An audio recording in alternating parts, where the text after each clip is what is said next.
What's going on, guys? It's Destin here, and it is that time of year again. We are checking out the 2025 Coleman Lantern 17B. Still America's most popular camper. Sold more of these than any other model in 2024, so congratulations to the Coleman lineup. Let's go through this thing because they have thrown us for a loop and switched a bunch of stuff out. So starting off first, they did a whole new skin on the outside, went with that black and white kind of color scheme. It looks sharp. I think they did good. At the front, it's all pretty standard. Some new stuff here. 20-pound LP tank at the front. Dual battery box spot behind there. And then a solar plug right behind that. They did add solar wiring this year because Keystone has taken over the production of this. So they're adding some of those Keystone exclusives like Solar Flex and a few other things. So let's keep on going. You got a magnetic door hinge this year. So no more breaking clips, and a full pass-through on the 17B lineup this year, which is wonderful to see. One of my biggest problems was outdoor storage space. 8-foot power awning on the rig. You can adjust the arms of it, and you get power outside here this year. They blacked out the rims this year to match the black and white color scheme, so it's all congruent. It looks sharp. On the back end of it, you're going to have backup camera prep. You're going to have a spot for your sewer hose in the back end right there. And then your rear stabilizers, of course. One of the big changes this year was they went with a tankless hot water heater. Gone are the days of 6-gallon tanks. You can take a real shower. Underneath there is going to be all of our sewer dumps, low point drains. All the sewer stuff is going to be right towards the back. Nice and simple and pretty easy to manage here. 30 amp power connection on the off door side, and there is our other side of the pass-through there.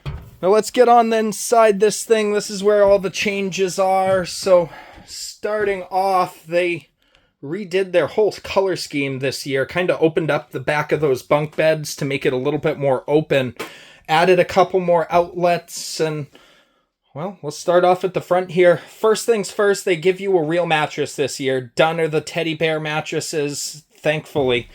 Underneath there, you do get a little bit of storage on the inside here. And then that back piece is all pass-through storage there. So that's where the space goes. Overhead, they give you one cabinet this year. And then a nice little overhead storage nook.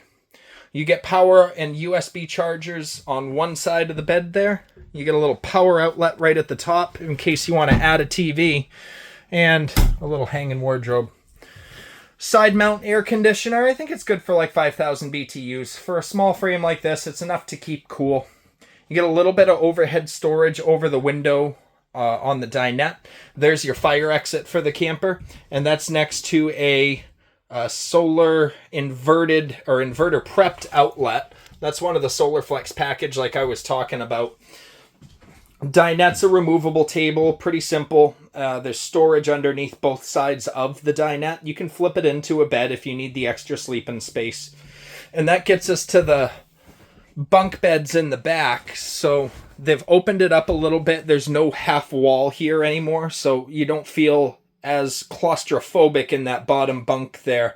You will have to step on the dinette to be able to get to the top, or step on the bottom bunk. There's no ladder built in or anything like that. Your breaker box is right underneath there. Your CO detector. And both bunks do get a USB charger, so there's no fighting over power. Onto the kitchenette, you're going to have a single bay sink. They redid their countertops this year. It looks flush. 2-burner cooktop with a little bit of storage up above there. And then a couple of pull-out drawers here for even more storage. Underneath there, you got a dedicated trash can spot. And if I look underneath here, there's another little hidey hole for some, I don't know, deep storage or something. They did away with the electric fireplace and gave you a real furnace now. It was one of the big points of contention, so I'm glad they did it right. Little mini fridge right here, and then a microwave right up above that. Well, maybe spice rack or something like that. That's above the mini fridge there. And then the bathroom. Bathroom's, well, about as simple as you can get. You get a commode, you get a shower. They do give you a vent for the shower. And little spot to hang up a towel or something like that. Well, that's about the tour I have for you guys. Thanks for watching along. Make sure to follow along for more. If you have any questions, leave me a comment. I get to all of them, or try to at least. And make sure to follow along for more, and thanks for watching.